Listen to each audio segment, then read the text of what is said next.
நீ ஆவிக்குரிய வாழ்க்கையில பெரிய ஆளு, ஊழியத்துக்கு வந்துட்டோம், நான் நல்லா ஜெபம் பண்றேன், நான் நல்லா பைபிள் வாசிக்கிறேன், நான் சர்ச்சில் மூப்பரு, எங்க பாஸ்டருக்கு எனக்கு நல்லா தெரியும், அதெல்லாம் முக்கியம் இல்லை.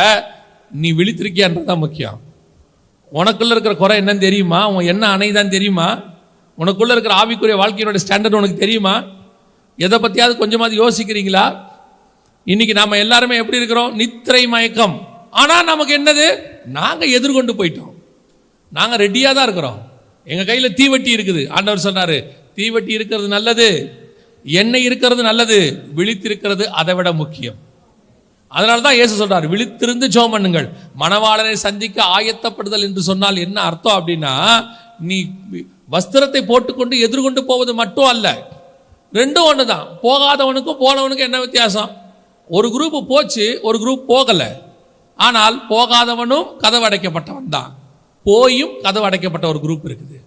சபைக்கு வராம நரகத்துக்கு போற ஒரு குரூப் இருக்கு, சபைக்கு வந்தும் கைவிடப்படுகிற ஒரு குரூப் இருக்குது.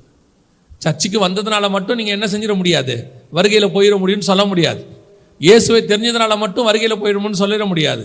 நீங்க ஒரு சர்ச்சில் மெம்பரா இருக்கிறதுனால மட்டும் வருகையில போயிடும்னு சொல்ல முடியாது. நீங்கள் எதிர்கொண்டு போக புறப்பட்ட கன்னிகைகள், ஆனால் விழித்திருக்கிறவளா இருக்கிறீர்களா என்பதுதான் கேள்வி. உங்களுக்கு ஆவிக்குரிய வாழ்க்கையில் ஒரு விழிப்பு இருக்குதா?